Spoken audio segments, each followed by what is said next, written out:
Hello everyone, welcome back to my channel. Thank you so much for tuning in. Today we're going to be doing a little bit of a different video today. Today we're going to be talking about women in the workplace. Let's talk about today 5 simple ways to command the room. It's so important to make sure that you stand out and that people recognize you for who you are as a bomb boss woman. So let's get started. So the first tip that I would say is to always contribute to the conversation. Even if you don't know what you're talking about, if you look like you know what you're talking about, it's going to resonate with people. Trust me, I know.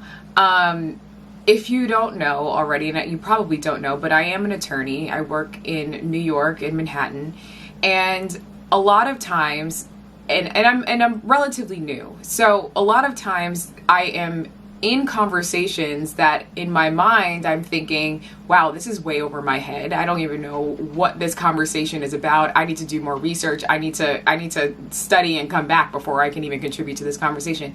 But when I decided that I was going to listen, pay attention to the thoughts that were being mentioned in the conversation and generate my own thoughts just based off my own intelligence that I know that I have, and contribute to the conversation based off my own personal understanding of how the world works, my experience in the world. A lot of times people will appreciate that common sense sort of understanding in whatever topic that you're talking about. So it's important that you not shy away from the conversation simply because it intimidates you. It's important to use your voice in whatever capacity you think is appropriate to contribute to the conversation. The second tip that I would give is to always look people in the eyes. I don't know about you guys, and I'm speaking to women, but it's really for anyone because I'm sure anyone would have an experience like this. But when you are in a conversation and you notice that the person who is, has the floor, who is delivering whatever that they want to deliver in that conversation, say it's 3 or 4 of you in that conversation. Have you ever been in a conversation where that person is talking, but it seems like he or she is only talking to one person or 2 people, and you seem to be like, hey, like, I'm part of this conversation too. I'm here too. Why are you not looking at me? Not only is it rude, but it sends a message to you that you are either not fit to be part of that conversation or that your opinion doesn't matter. And that's a very annoying, frustrating position to be in. I can personally speak from personal experience there. But it happens. And whether it's because you're a woman, I, of course, as you can tell, am a woman of color. Whatever the reason is, maybe that person just wasn't paying attention. Maybe that person is just naturally rude. Maybe that person just has a special relationship with this one person or 2 people that they're talking to, and so they're focusing their attention on those 2 people. Whatever the reason is, it's not okay. But the way that you can fix that is by literally staring that person in the eyes. I have had conversations with people where it's a bunch of us, and that person is not giving me any attention, is not giving me any acknowledgement as being part of the conversation, as being a contributor to the conversation. So I just stare at them. And I listen, and I nod my head like in agreement, or I will grimace my face when I don't agree, or whatever the facial expression is that's suit for whatever is being said. I will use that. I will make direct eye contact, same way that I am with you all right now. I will make direct eye contact with that person, because when they start to feel that energy on their face, that somebody is staring at them, they will look back at you. And just like that, you become part of the conversation. Obviously, it takes practice. It's not something that is, it's not something that I was just born with, making eye contact with people, but it's something that even when I'm having conversations with people, I think about, because I know that it's important for me in my delivery to be confident in my delivery, and being confident, you are giving that person the eye contact that they need.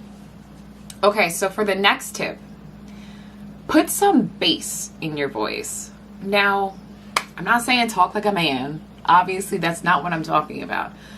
But when you talk like this and your voice is really soft and you don't project.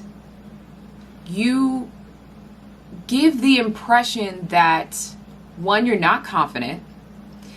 Two, whatever it is that you have to say, you don't even believe in it yourself. And three, how can I put as a person listening on the other end, how can I put my faith in you to execute whatever it is that you want to do or saying should be done when you don't even sound like you believe it? Now, the fourth tip is to smile. Now, I know that this comes with a lot of controversy. Women don't need to smile in order to be successful, and men saying, "Oh, honey, smile," is derogatory and offensive. Listen, I get all that. I totally do. And anytime a man calls me sweetie or honey or says, "Oh, girl, smile," no, you're not going to tell me how I exercise my face muscles. That's what you're not going to do. But I do recognize, though, that it is important for people to like you. Being happy, being approachable, being somebody that's always smiling and is always receptive to conversation from other people, from different types of people. Those are the people who gravitate good people in their lives, good people to work with, good people to share ideas with. So these are the kinds of people who really succeed. If you notice, bosses who are really arrogant, who are rude, who are demeaning, those kinds of bosses don't succeed. Why? Because their staff is miserable with them. And if you have a miserable staff, how can you possibly create enough energy, enough momentum to move forward with whatever business or company or firm or whatever you are trying to build when your staff hates you? You need to be in a position where people like you, where people want to work with you, where people say, "Wow, Alexis, she's a really, really nice woman. I really like to work with her. I have this project that I'm thinking about. If I had to pick somebody, who would I pick? You know what? I remember that girl, Alexis. She was great. She spoke really well. She was confident. She smiled. She was happy. She was grateful to be here." Those are the kinds of people that people want to work with. So yes, put on a smile, not for anybody else, but for you, because this is an investment in yourself. You want to put yourself in the best position to succeed, and part of that is being approachable and being the type of person that people want to work with. So smile. The fifth and final step that I will share with you to command the room, demand the floor, is to be the truest version of yourself. And I can speak on personal experience that working in an office where I am not only the minority because I am a woman, but a minority because I am a woman of color, that sometimes it is difficult to authentically be you when the majority doesn't look like you, doesn't act like you, doesn't talk like you, doesn't share the same experience as you. So I get it. I totally get it. Because I live it.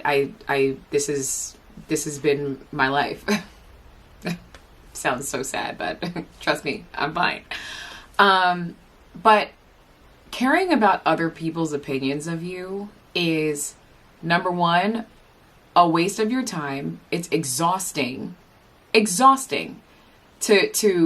to not only have to deal with your own thoughts and insecurities and trying to overcome those, but then to weigh those down with other people's opinions of you and other people purging out their insecurities onto you, because that's all that, negative talk is just purging insecurities onto other people. So it becomes very exhausting. It becomes overwhelming when you are carrying the thoughts and opinions of other people on your shoulders. So stop, is what I'm saying.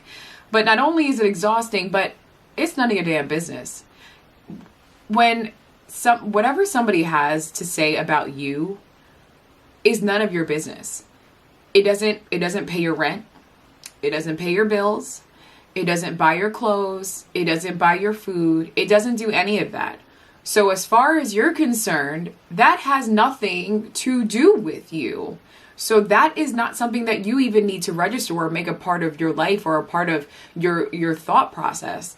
Whatever they think of you, again, if it's negative, it is likely them purging an insecurity that they have in themselves onto you, because that makes them feel better. You and your bubble, all is good. I'm good. I'm chilling. I don't need to concern myself with you. So it allows me to be more comfortable in my skin moving forward in the world and just being authentically me. And that is awesome. It is awesome. So that's my main message today, is to change whatever negative you're faced with into positive, and recognizing your own value and asserting that confidence in whatever room that you're in. Assert yourself, be yourself.